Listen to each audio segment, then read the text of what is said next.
Bismillahirrahmanirrahim. Assalamualaikum warahmatullahi wabarakatuh. Baik, pada kesempatan kali ini kita akan membahas bagaimana kita mengembangkan kajian pustaka yang merupakan bab 2 dari skripsi.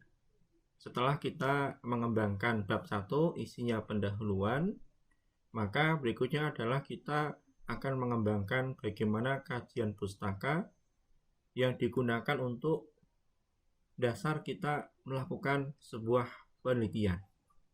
Nah, di bab 2 ini teman-teman akan mengembangkan beberapa poin yang merupakan bagian dari bab 2. Yang pertama adalah kajian teori. Di sini isinya adalah bagaimana menjelaskan variabel-variabel yang berkaitan dengan judul. Jadi variabel erat yang berkaitan secara langsung dari judul yang kita teliti. Yang kedua, poin B, itu adalah kajian hasil penelitian yang relevan. Yang C adalah kerangka pikir penelitian. Yang poin D adalah hipotesis penelitian. Nah, untuk yang pertama adalah bagaimana mengembangkan poin yang pertama, yaitu kajian teori. Jadi yang pertama di sini adalah mengkaji teori setiap kata kunci di judul.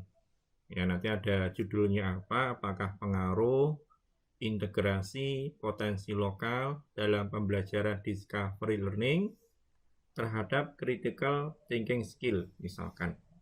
Maka yang akan dibahas adalah pertama tentunya adalah hakikat IPA, hakikat pembelajaran IPA, ya, integrasi potensi lokal. Nanti kalau ada spesifik potensi lokal apa atau kearifan lokal apa itu jadikan sub tersendiri lagi.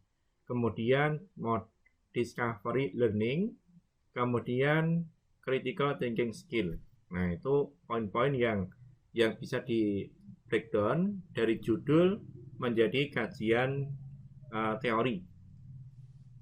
Nah, kemudian setiap teori dalam mengkaji teori tersebut kita harus menggunakan beberapa sumber referensi, ya, baik itu dari jurnal, dari buku, dari referensi lain, ya, proceeding juga boleh, artikel juga boleh, ya, laporan penelitian itu juga boleh, nanti maksudnya adalah di bagian penelitian relevan. Nah, setiap sub tersebut, misalkan hakikat IPA, nanti ada definisi dari pakar A, misalkan dari Karen and Son, dari Siapeta, Kobala, atau dari yang lain, kita akan mensintesis semua, mengkaji semua. Terakhir adalah disajikan menjadi versi peneliti. Dalam bahasa lain itu adalah definisi operasional yang dikembangkan atau yang disusun oleh peneliti, yang itu nanti dijadikan sebagai dasar dalam mengembangkan instrumen penelitian. Nah, contohnya bagaimana? Ini sudah pernah kita singgung sedikit, ya, terkait dengan menganalisis, mensintesis, ya, itu sudah pernah. Nah, contohnya seperti ini, ya, misalkan variabel yang dikaji ada modul pembelajaran, maka teman-teman akan mencari beberapa sumber, baik dari buku, artikel, jurnal, yang menjelaskan modul pembelajaran itu apa. Ya, mungkin ini 1, dari Puskur 2, Mulyasa 3, dan seterusnya. Ya, semakin banyak semakin bagusnya, minimal dalam mengkaji itu ada 4-5, ya. Jangan terlalu cuma 1 atau 2, tapi ada 5 sumber. Kemudian di setiap sini akan dibahas, ya. Teman-teman mengkaji sendiri, membahas sendiri, ya. Dari sumber kemudian dianalisis, diperkuat lagi dengan versi teman-teman. Terakhir adalah versi kesimpulan, ya. Versi kesimpulan nanti dibahas ini, ya. Jadi dalam versi kesimpulan itu sudah tidak lagi ada sitasi lagi. Kemudian di sini juga sama, kemandirian belajar itu apa, sumbernya apa, dari mana. Kemudian disintesis versi terakhir di bagian sub akhir itu adalah definisi operasional dari peneliti. Keterampilan komunikasi juga sama, dan seterusnya. Nah, sesudah itu teman-teman, yaitu kita mengembangkan penelitian yang relevan. Ya, jadi penelitian kita itu judulnya apa, variabelnya apa, kita coba cari hasil penelitian yang sudah ada, terutama dari jurnal, artikel, dari laporan penelitian juga boleh. Ya, misalkan kakak tingkat kita yang sudah selesai skripsi kok judulnya ada unsur kesamaan, kita tuliskan, kita ambil. Ya, tidak hanya judulnya saja, tetapi hasilnya apa. Ya, nanti diurutkan dari yang tertua kepada yang terbaru.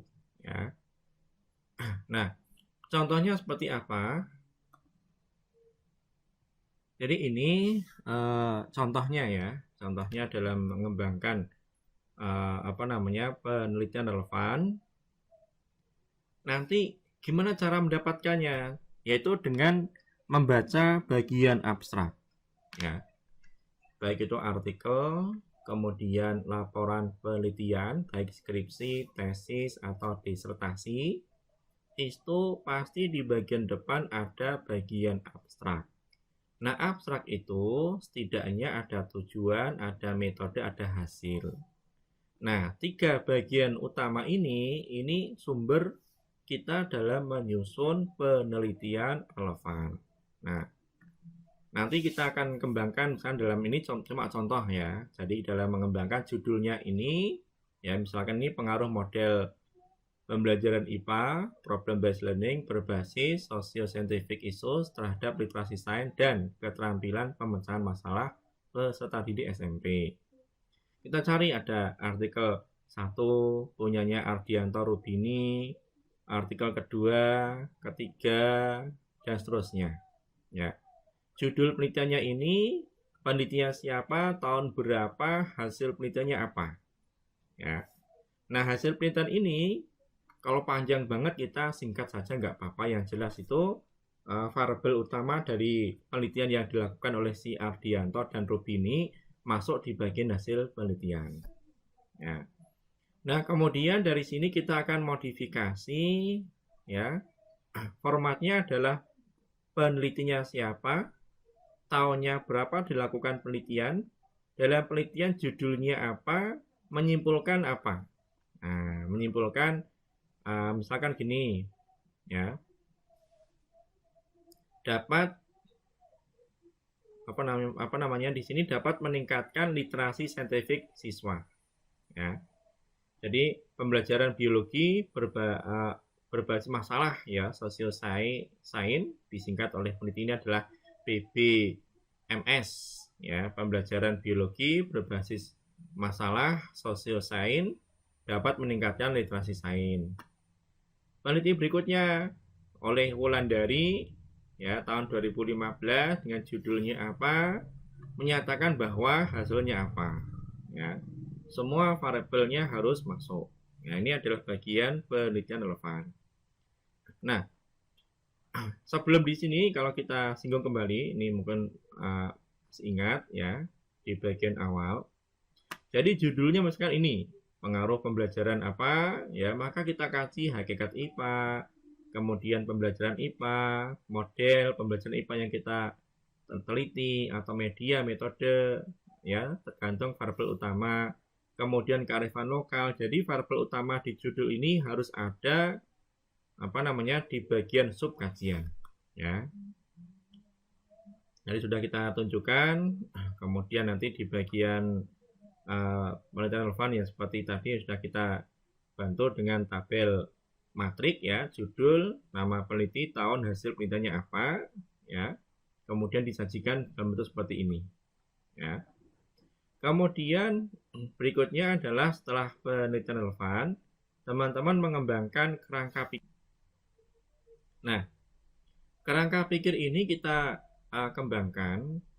Dasarnya adalah dari kajian teori di bagian A dan hasil penelitian relevan ya. Di poin B kita buatkan sebuah bagan ya, bagan hubungan antar variabel khususnya variabel treatment kita ya, variabel bebas yang merupakan kelas eksperimen ya.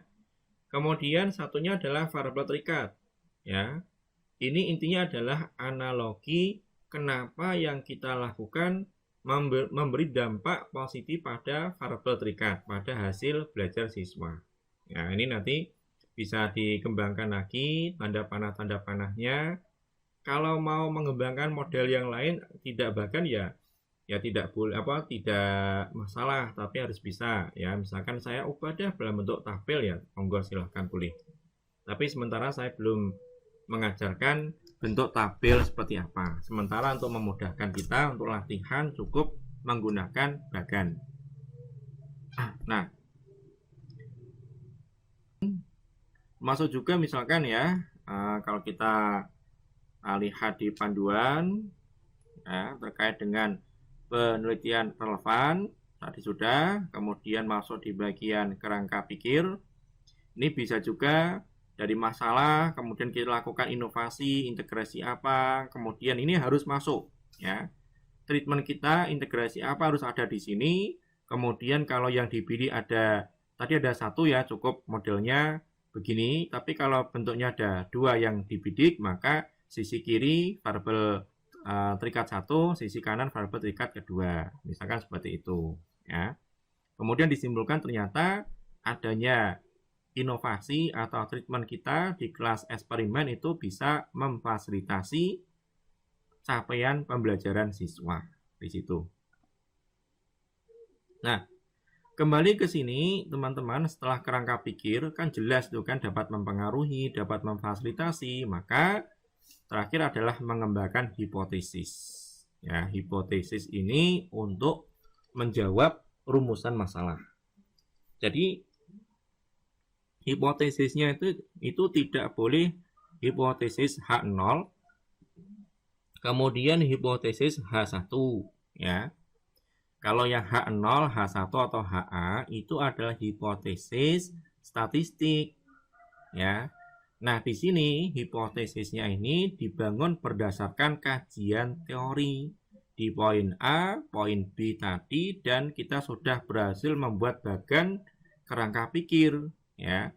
Sehingga jawabannya adalah untuk menjawab pertanyaan. Kalau yang rumusan masalah 1 apakah ada perbedaan? Maka jawabannya adalah ada perbedaan.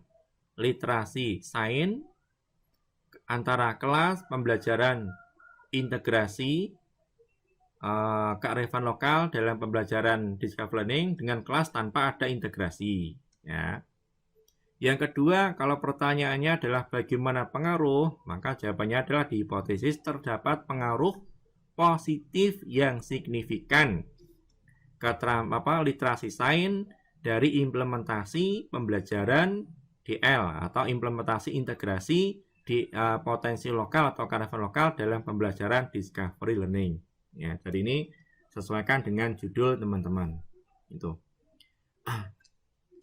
Nah, kalau kita kembangkan juga di format di sini, teman-teman, ini juga sudah kita berikan ya hipotesisnya. Hipotesisnya adalah hipotesis berdasarkan kerangka pikir ya, di situ. Baik, ini saja saya kira untuk kegiatan pekan ini. Nanti silakan dikembangkan. Jika ada hal-hal yang ditanyakan, silakan saya dijabri baik secara langsung ataupun di grup ya. Baik, terima kasih dan wassalamualaikum warahmatullahi wabarakatuh.